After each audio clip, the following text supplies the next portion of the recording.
Voilà, 6h05, donc on va reprendre avec la deuxième partie, donc cette fois un séminaire, comme je vous disais. Donc je vous présente Raphaël Marchal. Donc Raphaël Marchal est un astronome suisse-allemand qui a fait sa thèse à l'université de Berne, à l'époque dans un laboratoire très impliqué dans la mission Rosetta, donc la mission de l'Agence spatiale européenne qui a étudié la comète Chury, et il a travaillé sur les images de la comète, la modélisation des trajectoires de la poussière dans la coma de la comète, etc. Ensuite, il a quitté l'université de Berne pour un long postdoc aux États-Unis, au Colorado, au Boulder, au Southwest Research Institute, qui est un institut de recherche très important. Il a été l'Institut PI, donc, qui a réalisé la sonde New Horizon, qui est partie explorer Pluton à Rocotte, dont je vous ai parlé la dernière fois. Et maintenant, est l'Institut PI de cette nouvelle mission qui s'appelle Lucy, qui est une mission aussi de la NASA, qui va visiter un certain nombre de Troyens. Et donc, les Troyens, on ne les a jamais vus de près, donc c'est une mission très intéressante. Alors, actuellement, Raphaël est postdoc avec moi, mais à Nice, pas à Paris. Donc, on modélise plutôt l'évolution primitive du disque, des gaz et des poussières. Mais continue à rester impliqué dans la mission Lucy. C'est d'ailleurs lui qui a calculé la possibilité de rencontrer des astéroïdes en route vers les Troyens. Il a déterminé les cibles. Donc, en fait, c'est lui qui a permis cette rencontre avec un astéroïde dont il va vous parler, qui a découvert voilà, une lune binaire, donc une première absolue mondiale. Donc, je pensais que c'était très intéressant voilà, d'aller un peu plus dans les détails, à la fois sur la structure physique des Troyens et à la fois sur cette mission très fascinante dont il va vous parler. Donc, voilà, Raphaël, c'est à toi.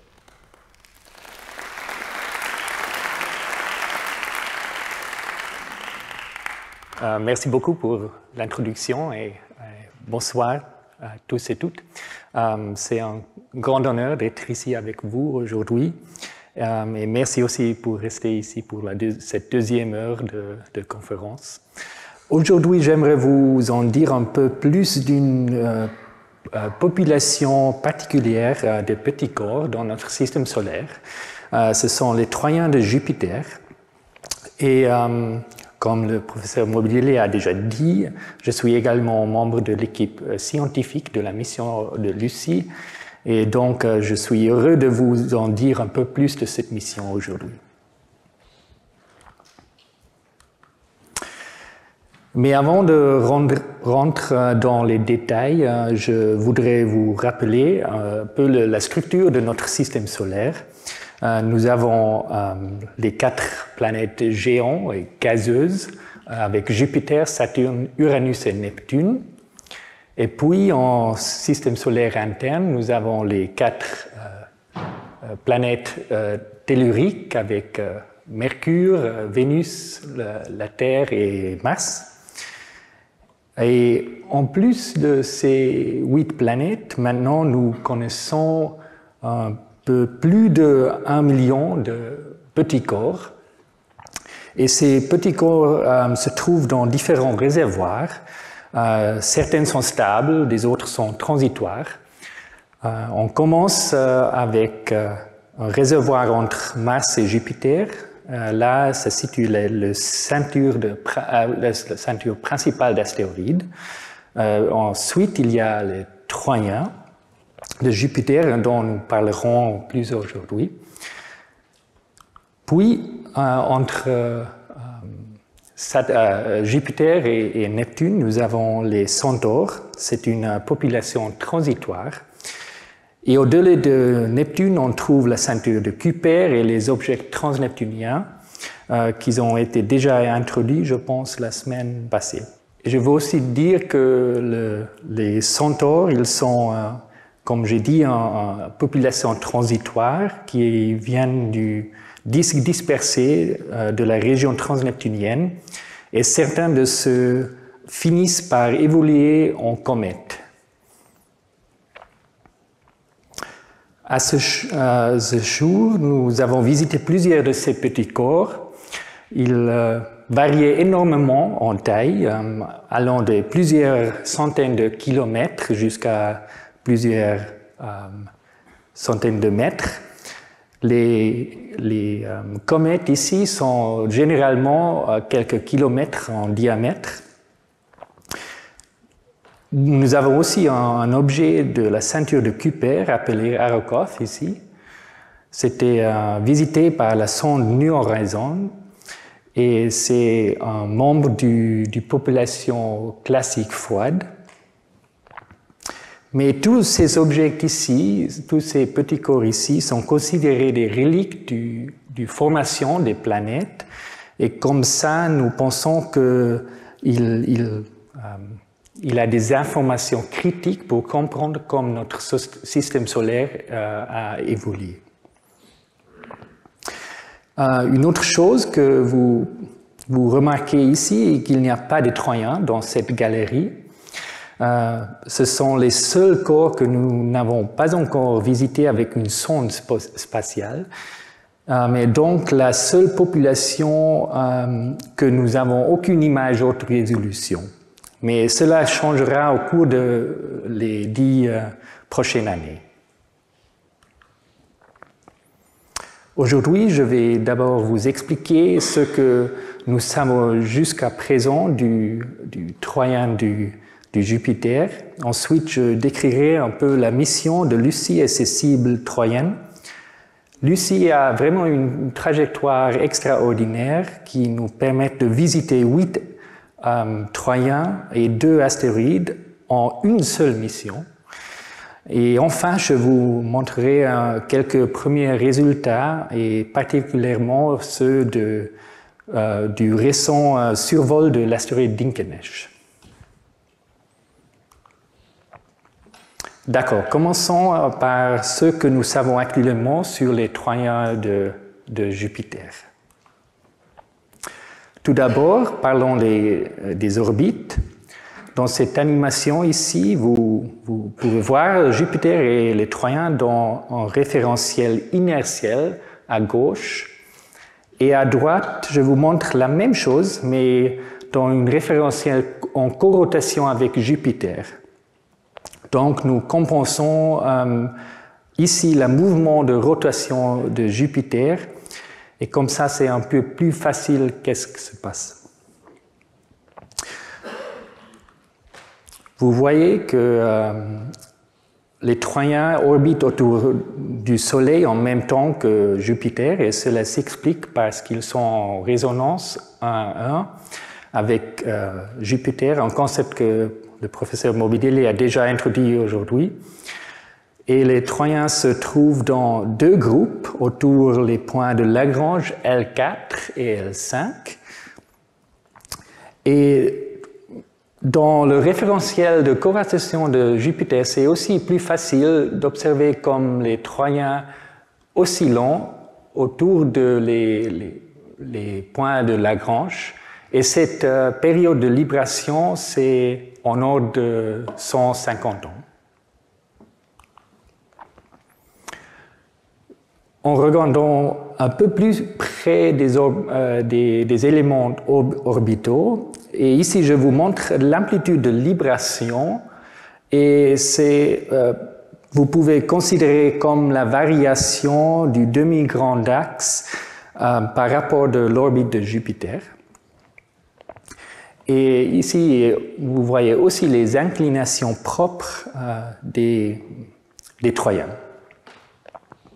En remarquant d'abord un certain groupement des éléments orbitaux, ici par exemple, dans L4, mais pas en L5. Et ça, ce sont des familles collisionnelles.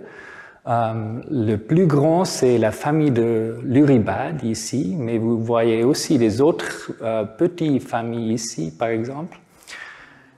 Et c'est remarquable qu'il n'y a aucune famille de collision dans L5, et probablement c'est parce que cette famille, cette collision catastrophique qui fait ces familles collisionnelles sont généralement très rares. Et aussi la population de L5 est un peu la population L4 est un peu plus grande que la population L4. Et donc, les probabilités de faire ces collisions catastrophiques peu plus bas en L5 qu'en L4.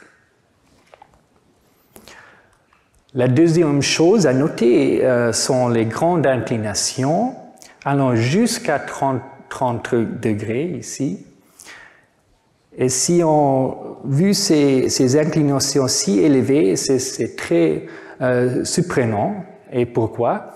Parce que si les Troyens s'étaient formés là où ils sont aujourd'hui et avaient capturé par Jupiter in situ, leur inclination devrait représenter celle du planétésimon qui forme dans un disque protoplanétaire.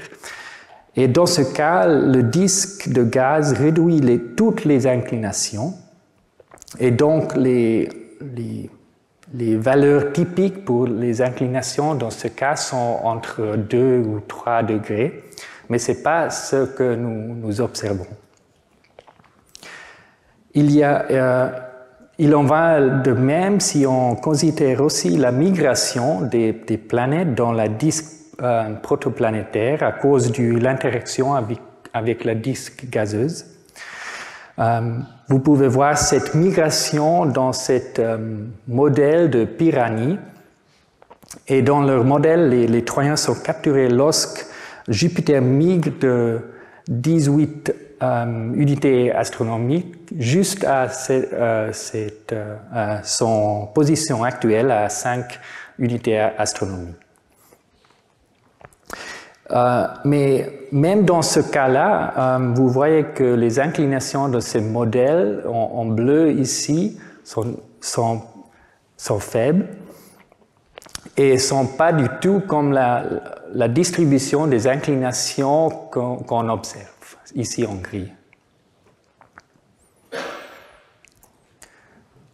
Donc, est-ce qu'il y a des autres mécanismes pour expliquer ces inclinations? Une possibilité, c'est qu'il pourrait y avoir eu des grands embryos planétaires en taille de Pluton environ, qui sont implantés parmi des Troyens. Dans ce cas, ces embryons auraient excité les inclinations des Troyens jusqu'au niveau que nous observons aujourd'hui. Mais c'est un peu bizarre, mais parce qu'aujourd'hui, nous ne observons que ces embryons. Et donc, ils auraient être perdre, et c'est dynamiquement pas facile à faire. C'est donc pas un scénario très probable. Une autre option vient d'une comparaison des inclinations avec des centaures. Ici, je vous montre la distribution des inclinations des Troyens en violet et les inclinations du Centaure en orange. Et c'est clair que ces distributions sont vraiment similaires. Et j'ai déjà dit que les centaures sont de la provenance de la ceinture de Kuiper. Et donc, on peut peut-être dire qu'il y a un lien génétique entre les Troyens et les centaures, la ceinture de Kuiper. Et il y a un mécanisme pour faire ce lien génétique, mais c'est un sujet pour un autre jour. C'est le sujet de la semaine prochaine et dans le cours 8. Et donc maintenant, je ne spoilais pas le résultat.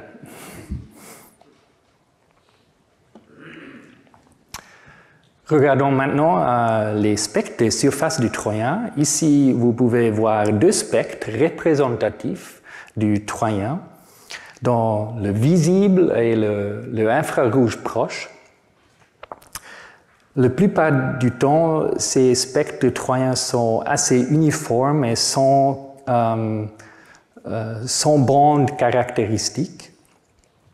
Cependant, les pans diffèrent selon l'inclination. Oui, nous avons une différence de pente. et ça permet de définir deux populations, une avec une pente rouge et une autre avec une pente moins rouge qui est indiquée en bleu ici, mais c'est encore une pente rouge. Ces deux populations représentent aussi les types spectraux qui sont définis de Busse et de Méo. Et en fait, on trouve principalement les objets dits de type P et D dans les Troyens. Et aussi, l'autre chose à dire ici, c'est plus facile à mesurer les pentes que les spectres complets. Et donc, c'est plus facile à examiner un peu plus les pentes spectroscopiques.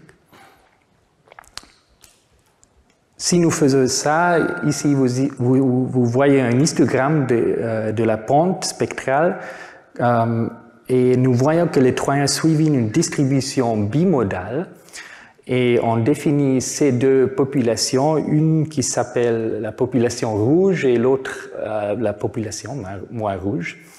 Mais nous ne comprenons pas encore complètement l'origine de cette distribution bimodale. Une possibilité se présente lorsqu'on examine les couleurs d'autres populations. Donc ici, nous ajoutons les petits corps de la ceinture de Kuiper et des centaures. Et si on fait ça, on voit qu'il y a en fait trois populations. Nous avons les moins rouges et les rouges, mais aussi on dit plus rouge ou très rouge. Je sais que les noms ne sont pas très créatifs, mais c'est comme ça. Et dans une étude de Wong et Brown, il a spéculé qu'il y a un lien, une trend héliocentrique. Si vous le souhaitez, vous pouvez voir une tendance dans les couleurs et la distance héliocentrique.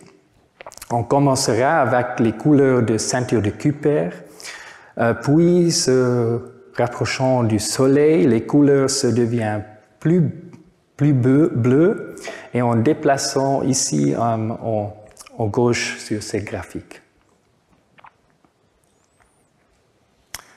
Ce qu'ils ont proposé, c'est que les couleurs initiales découlent d'une différence de distance de formation. Il y a les objets au-delà de la ligne de sublimation de sulfure l'hydrogène et il vient d'être très rouge et les autres deviennent rouges. Et si ces objets-là se retrouvent plus proches du Soleil, comme les Troyens, l'irradiation plus intensive le rendre plus bleu, donc au moins rouge.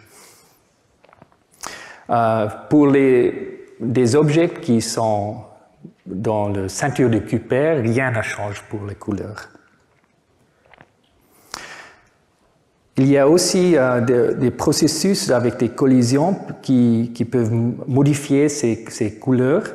Par exemple, les familles collisionnelles comme celle de l'Uribade, que j'ai déjà mentionné, sont moins rouges que les autres Troyens. Il existe une autre population que nous pouvons examiner, ce sont les Troyens de Neptune. Le problème ici, c'est que jusqu'à 2019, seulement quelques Troyens de Neptune étaient connus et aucune entre deux n'était très rouge. Et donc leur distribution en bleu ici ressemblait beaucoup à celle des Troyens de Jupiter en orange ici. Donc dans ce cas-là, il ne serait pas logique que la distribution des couleurs dépend de la distance héliocentrique parce que les Troyens de Neptune se trouvent essentiellement à la même position que la ceinture de Kuiper. Mais depuis 2019, nous avons découvert encore plus de Troyens de Neptune. Nous avons, je pense, plus que 31 Troyens de Neptune maintenant. Et leur distribution de couleurs a changé de manière significative. Aujourd'hui, cette distribution, c'est celui en vert ici, est statistiquement identique de celle du disque disperse. C'est la ligne en noir. Et cela pourrait donc signifier que tous les petits corps du système externe sont liés d'une manière. Pour résumer ce point, on peut dire que les couleurs sont principalement une fonction de la distance héliocentrique et de l'irradiation à cette position.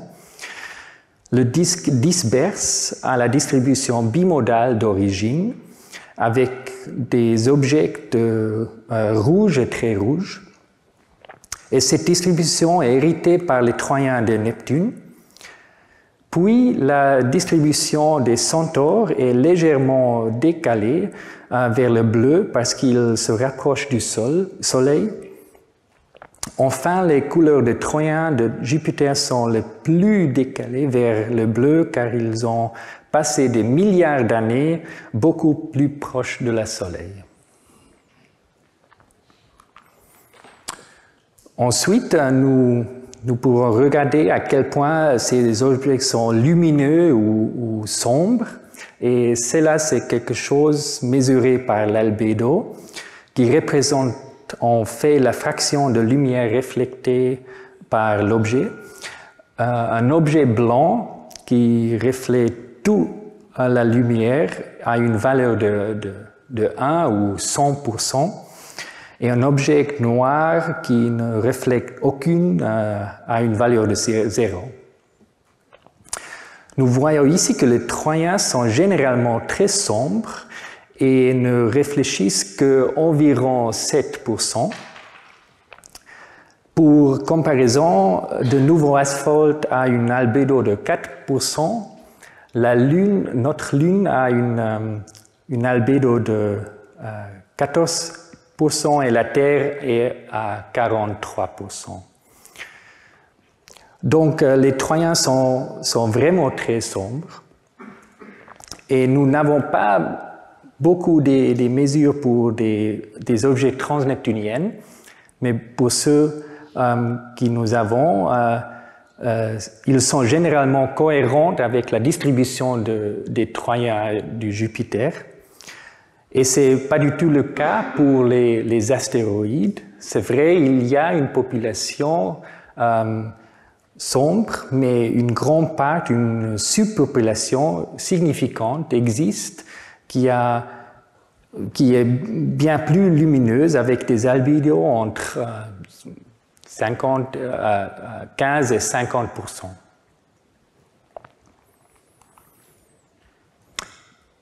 Ensuite, nous pouvons examiner la distribution des tailles des Troyens. En total, nous connaissons maintenant plus de 14 000 Troyens et leur magnitude absolue. Il y a la distribution en magnitude absolue.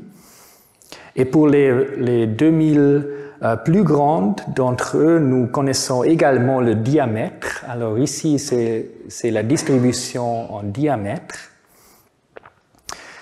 Et en général, les Troyens sont, parce qu'ils sont assez sombres et réfléchissent seulement environ 7% de lumière, cela signifiait qu'une magnitude absolue de 13,5 est environ 10 km. Pour la distribution des tailles, les deux groupes L4 et L5 à peu près de la même forme. Il y a une pompe raide pour les objets plus larges que 100 km. Et pour les objets plus petits, il y a une pente environ moins 2 ici.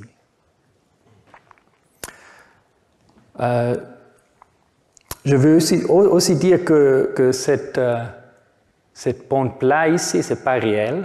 C'est seulement parce que nous n'avons pas déjà découvert tous ces objets de ces tailles-là. L'autre chose, c'est qu'il il y a une légère asymétrie entre les deux groupes. Il y a environ 30-50% de Troyens en plus dans L4 qu'en L5. Mais à ce moment-là, nous ne comprenons pas encore où vient cette asymétrie. Nous pouvons également comparer la distribution des tailles des Troyens à celle du disque dispersé. Actuellement, cette comparaison ne peut être faite qu'à l'aide des modèles. Et ces modèles utilisent des observations directes, mais aussi indirectes avec des observations des cratères. Lorsque cela est fait, nous voyons que les deux distributions ici sont presque identiques.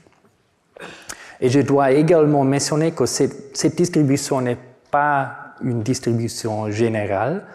Par exemple, si nous voyons la distribution de la taille des astéroïdes et celle de la disque disperse, ils sont très différents.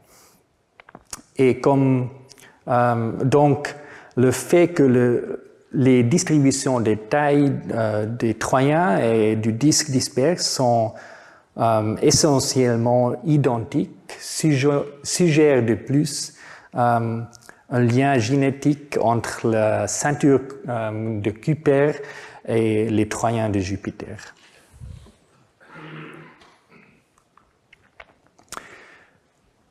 Comme j'ai mentionné au début, les Troyens sont la seule grande population que nous n'avons pas encore observée de près. Et je voudrais donc passer quelques minutes à vous présenter une mission de la NASA appelée Lucy, qui visitera plusieurs de ces Troyens. La mission Lucy est un tour dédié aux Troyens de Jupiter. Elle a été lancée il y a 3 ans, en octobre de 2021, depuis Cap Canaveral aux États-Unis.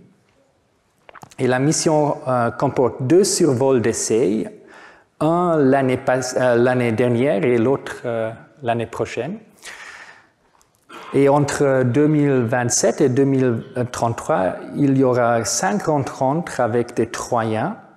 Et plusieurs de ces rencontres sont avec des systèmes binaires.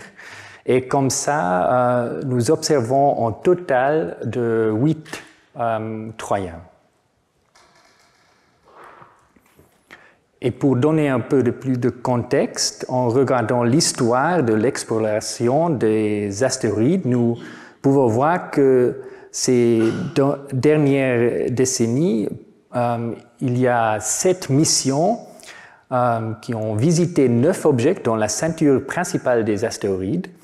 Et ces missions ont vraiment révolutionné notre compréhension de cette population. Et ce qui est vraiment extraordinaire de Lucy est que nous allons visiter presque autant des Troyens, mais dans une seule mission. Donc, nous pouvons attendre une révolution similaire dans notre compréhension des Troyens au cours de la prochaine décennie. La motivation scientifique de la mission est assez simple. Comme nous n'avons jamais observé un Troyen de près, maintenant nous ignorons ce que nous ne savons pas. Et donc, c'est une population très importante qui pourrait être liée avec le ceinture de Kuiper, mais qui est beaucoup plus facile d'accès. Comme j'ai montré précédemment, les Troyens forment une population très diversifiée et donc il est impératif d'échantillonner cette diversité. Et cette diversité est le produit des processus de formation et de l'évolution du système solaire externe. Et donc, comprendre cette diversité nous rapprochera à la compréhension de l'évolution et formation de notre système solaire externe.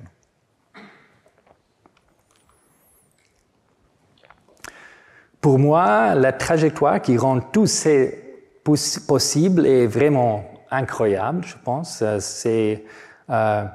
Je l'ai ajouté ici dans cette animation utilisée plus tôt dans ma présentation.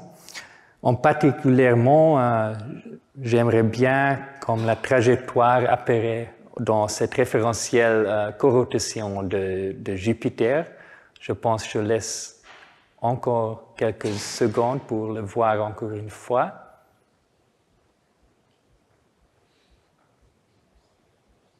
C'est magnifique, non? Examinons maintenant cette trajectoire un peu plus en détail.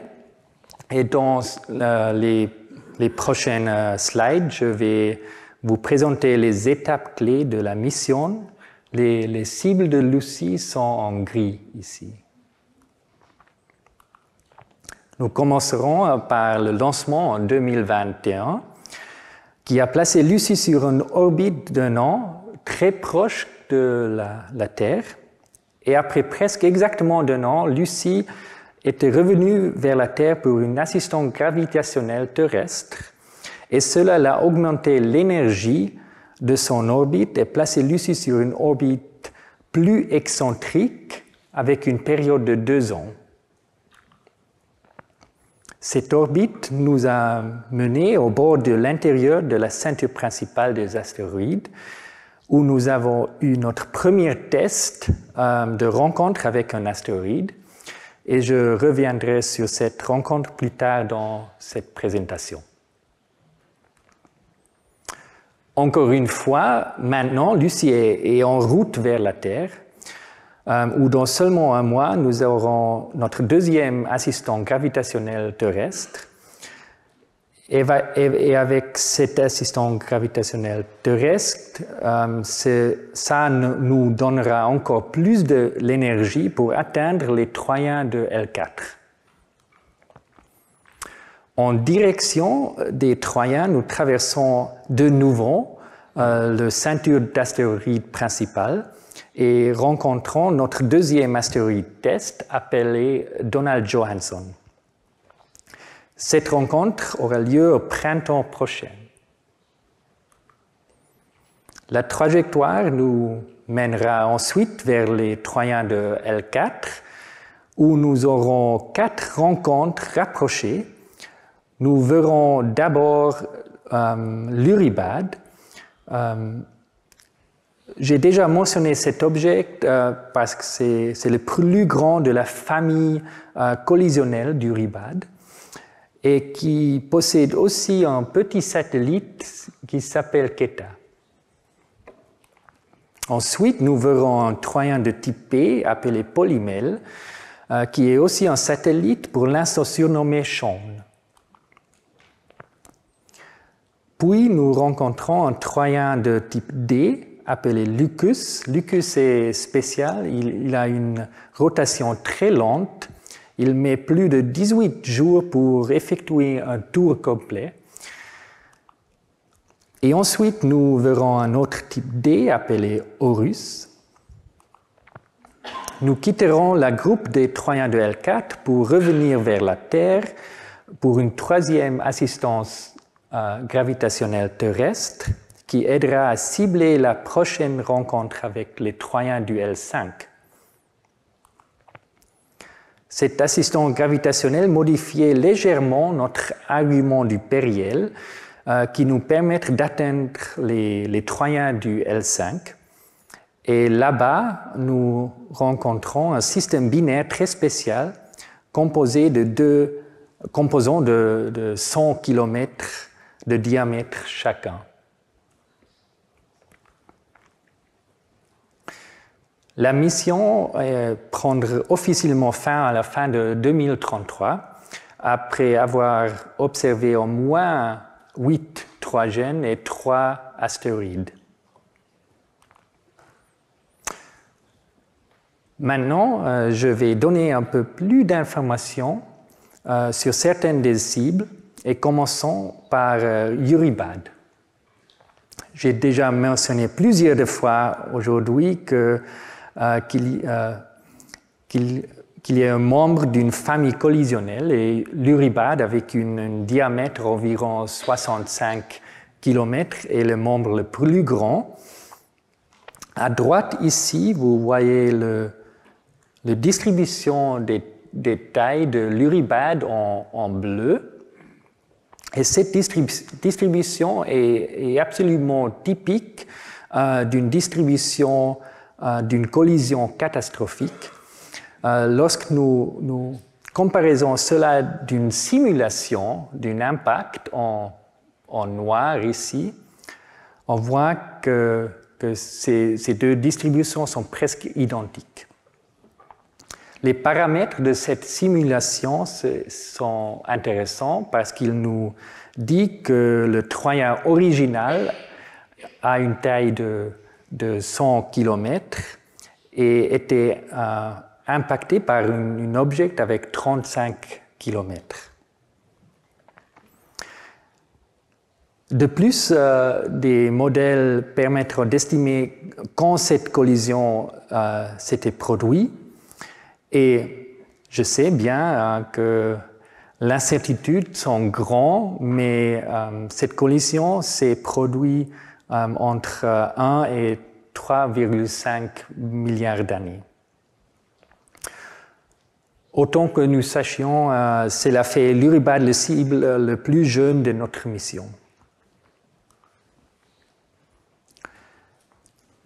Puis en 2020, Keith Knoll et Mike Brown ont découvert un satellite en orbite autour de l'Uribad dans les données de Hubble ici. Et cette lune a été nommée Quetta en honneur de Enriqueta Basilio. Elle était devenue en 1968 la première femme à allumer la flamme olympique.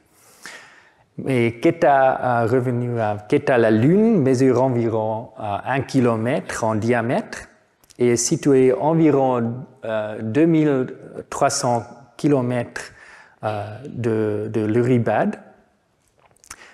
Elle est probablement formée en même collision qui a également donné naissance de la famille collisionnelle d'Uribad.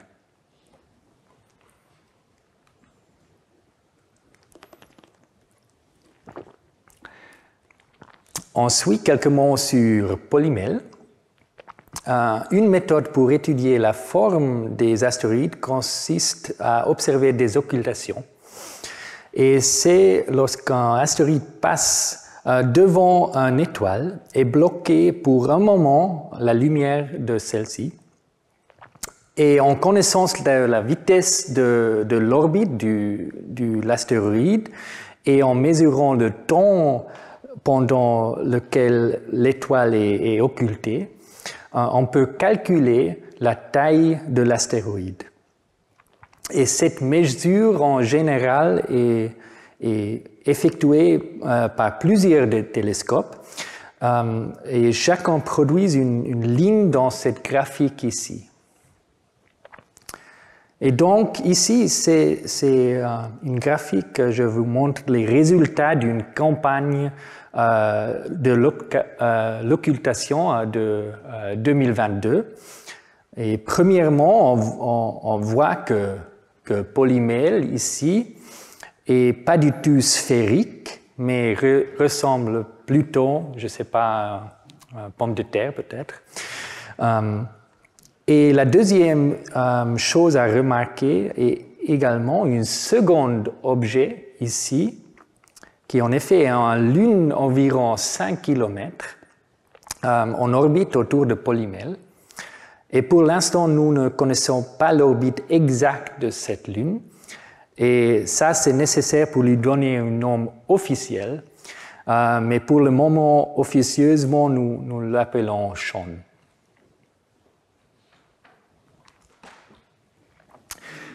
J'ai déjà mentionné la longue période de rotation de Lucus qui prend plus de 445 heures pour effectuer une rotation complète. C'est évidemment très lent et nous ne comprenons pas pas encore entièrement la raison de cette rotation lente.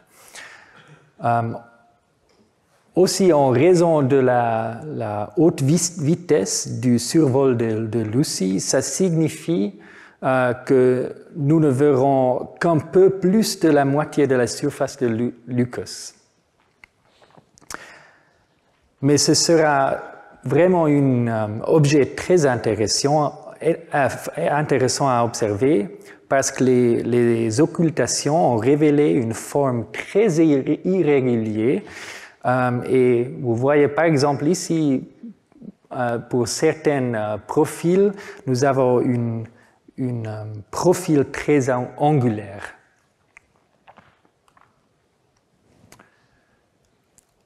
Les derniers Troyens que nous verrons sont Patroclus et Menuetius dans le groupe de L5. Et ce système binaire est vraiment spécial parce que les deux composants sont très grands.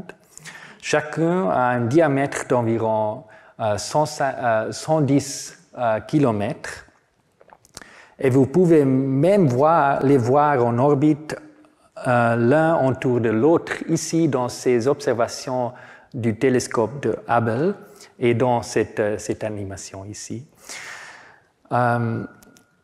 Ce que c'est spécial de son binaire, ce système binaire, est que nous pensons que des tels binaires ne se forment que très tôt dans le système solaire. Cela signifiant donc que ces binaires a été préservé depuis sa formation initiale. Mais cependant, il est peu probable que les surfaces de ces objets sont restées complètement intactes. En 2022, Pinia Alonso a rapporté la présence possible d'un énorme cratère au sud du Menuetius. Mais pour l'instant, nous devrons donc attendre jusqu'à 2023 pour voir ce qui passe. Ici, je vous présente un résumé de tous les objets que nous visiterons. Les images sont une impression artistique, mais les tailles relatives sont réelles. Lucie observera tous les types spectraux présents parmi les Troyens de Jupiter. Elle visitera à la fois les groupes L4 et L5, observant un fragment collisionnel avec l'Uribad et une possible binaire primordiale. Et nous avons des cibles avec des formes diverses en taille en taille et en forme. Pour être un peu plus précis, vous voyez ici la distribution de tailles connues de Troyens. Et j'ai fait aussi les cibles de Lucie ici. Comme vous voyez que nous couvrons presque toute la gamme ici. Et la même chose est vraie pour les couleurs, les pentes spectrales. Nous avons des cibles avec des moins rouges ou presque gris couleurs avec l'Uribad et des objets qui sont vraiment rouges. Les instruments de Lucie ont été conçus pour couvrir 4 domaines principaux.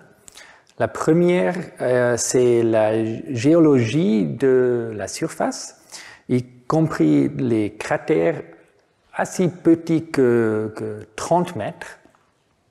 Et cela nous permet d'estimer l'âge de ces surfaces, mais aussi de indirectement détecter des corps si petits que 3 mètres.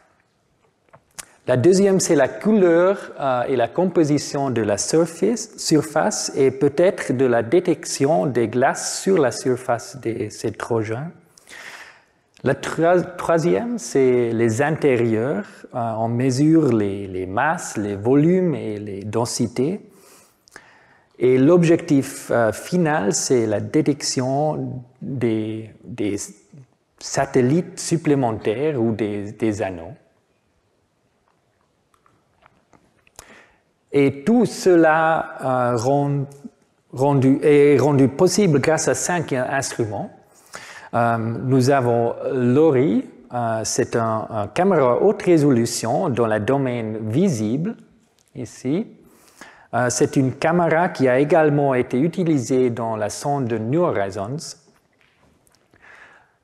Nous avons TitiCam, c'est équipé avec 2 caméras grand angle et ça permet aussi au vaisseau spatial de naviguer d'une manière autonome à proximité de Troyen. Puis nous avons LTES, c'est une spectrographe d'émission thermique opérant dans l'infrarouge pour mesurer les températures et les propriétés thermiques du matériau. Puis nous avons LRALPH, c'est une imageur visible infrarouge proche qui produit des cartes détaillées de la composition du surface. Et tous ces instruments ici sont montés au sommet de la sonde ici. Et c'est monté dans une manière que nous pouvons orienter tous les instruments à la même fois pour avoir des observations de la surface de ces trojans. Et enfin, nous avons l'antenne de gain élevé et c'est pour la communication avec la Terre, mais aussi pour mesurer la masse de notre objet. Et juste pour, peut-être il y a des fans de Star Wars ici, je ne sais pas, mais cela pourrait vous aider peut-être pour comprendre la taille de Lucie. Chaque panneau solaire ici fait plus de 7 mètres en diamètre et soit presque la même taille que cet chasseur de Star Wars. Après vous avoir montré de nombreuses illustrations, laissez-moi de vous montrer des images réelles du vaisseau spatial. Ici, vous voyez Lucie en production chez Lockheed Martin à Denver, c'est dans le Colorado, aux États-Unis. Et ici, un des panneaux solaires est complètement déployé pour un test et vous voyez aussi ici quelques instruments de Lucie. Ici, vous voyez Lucie en Floride en cours de préparation pour le lancement. Les 2 panneaux solaires sont repliés et cette photo a été prise juste avant que le vaisseau spatial soit placé dans la coiffe. Ici, 2 photos du lancement, l'une prise juste à côté de la rampe de lancement, quelques secondes après le décollage. À droite, vous voyez une exposition longue qui montre une grande partie de la trajectoire initiale. Et comme nous avons lancé dans la nuit, c'était particulièrement spectaculaire à vue. Maintenant, permettez-moi de vous montrer quelques données. Peu avant notre première assistance gravitationnelle terrestre, nous avons observé une éclipse lunaire en 2021. Ici, vous voyez une séquence, un moment, où est la Lune, là, une séquence où on voyait la Lune entrant dans l'ombre de la Terre.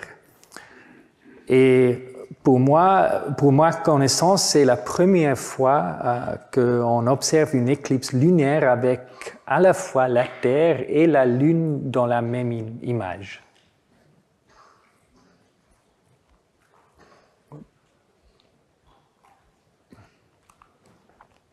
Quelques mois plus tard, lors de notre première assistance gravitationnelle terrestre, nous avons pris des images haute résolution de la Lune. Celles-ci ont servi à tester la caméra haute résolution et évaluer la taille la taille des plus petits cratères que nous pouvons voir. Pour moi, ce sont également simplement des très belles images. Et maintenant, avant de conclure, je voudrais parler un peu de notre première rencontre avec un astéroïde qui a eu lieu il y a presque exactement un an. Je suis particulièrement fier de celle-ci car c'est moi qui ai remarqué que nous allions passer près de cet astéroïde. Et avant le survol, nous ne savons presque rien de cet astéroïde. Nous savons que c'est un astéroïde de la ceinture principale des astéroïdes. C'est une petite corps, diamètre environ un demi-kilomètre à 1 kilomètre, et un astéroïde du type S. Ça, c'est vraiment typique du ceinture principale, là où Dinganesh est. Et cette type S nous indique que la composition est silicatée. Lorsque nous avons reçu les premières images, nous avons été complètement surpris par deux choses que nous avons vues. La première chose, c'était que ce n'était pas un astéroïde unique, mais un système binaire. Et en plus, son satellite était en fait un binaire de contact. Et ça, c'était quelque chose que c'était jamais vu auparavant. Dinganesh est un système très intéressant. L'astéroïde principal mesure environ 720 mètres de diamètre et présente vraiment une géologie diverse. Nous avons des cratères, du sillon et en bosse, en équateur.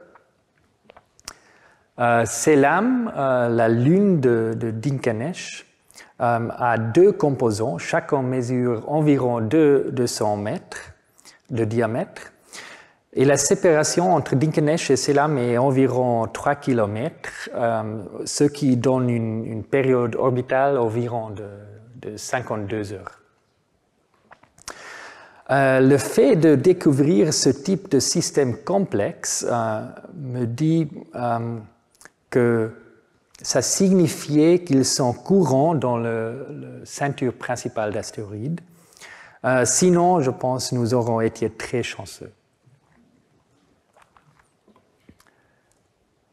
C'est également notre première rencontre près avec un astéroïde petit dans la ceinture d'astéroïdes principale.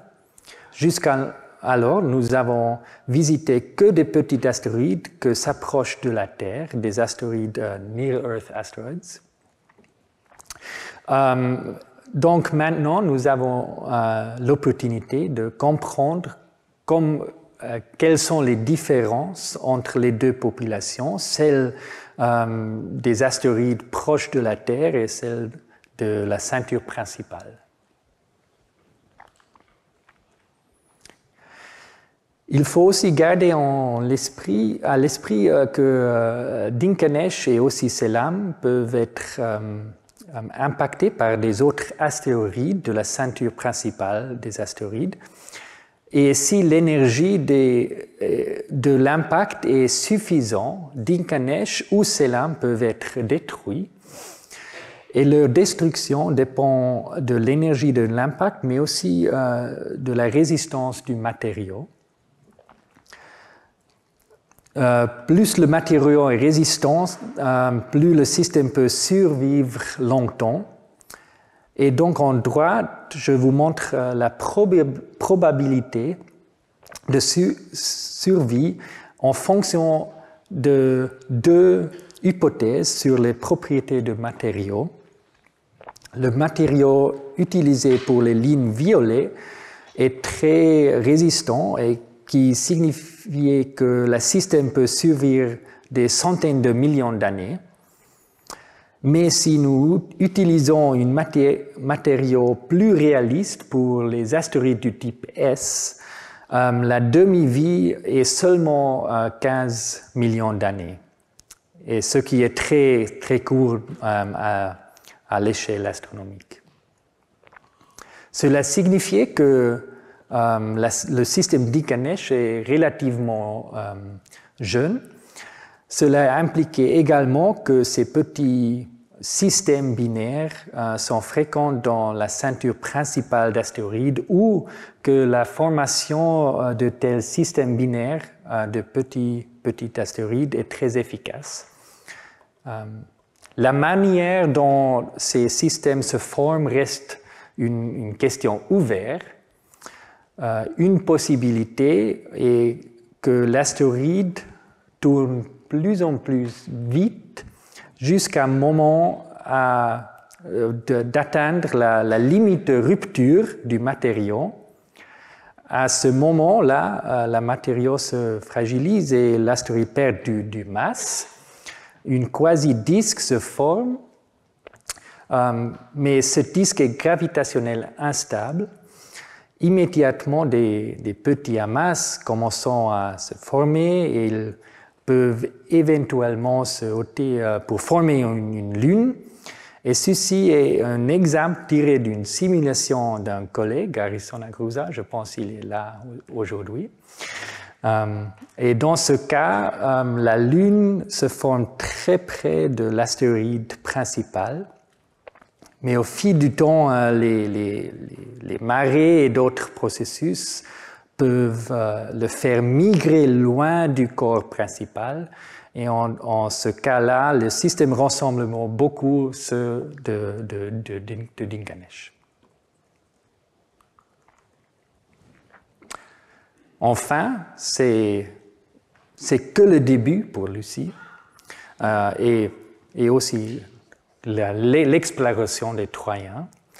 Et si jamais vous souhaitez savoir où se trouve Lucie en ce moment exact dans le système solaire, vous pouvez visiter whereislucy.space. Là, vous voyez un graphique interactif de la trajectoire et des étapes de la mission. Donc, j'espère que vous montrez que les Troyens sont une population unique en résonance 1 à 1 avec Jupiter. Il s'agit d'une population diversifiée avec une distribution bimodale de couleurs. Les couleurs ressemblent à celles du disque dispersé, mais ils sont déplacés vers le bleu. La distribution des tailles des Troyens est également similaire à celle de le disque dispersé. Ce sont deux indications que les Troyens pourraient être liés génétiquement de la ceinture de Kuiper. Et vous avez plus d'informations dans les leçons 4 et 8. Je vous ai ensuite présenté la mission Lucie, qui visite 8 Troyens entre 2027 et 2033.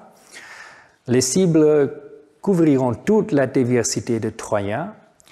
Et enfin, je vous ai montré les premiers résultats de la rencontre avec l'astéroïde Dinganesh et le fait que nous avons découvert un système binaire avec une lune de binaire contact suggère que ces petits systèmes binaires sont courants ou que la formation de ces systèmes est vraiment efficace pour ces petits corps dans la ceinture principale d'astéroïdes.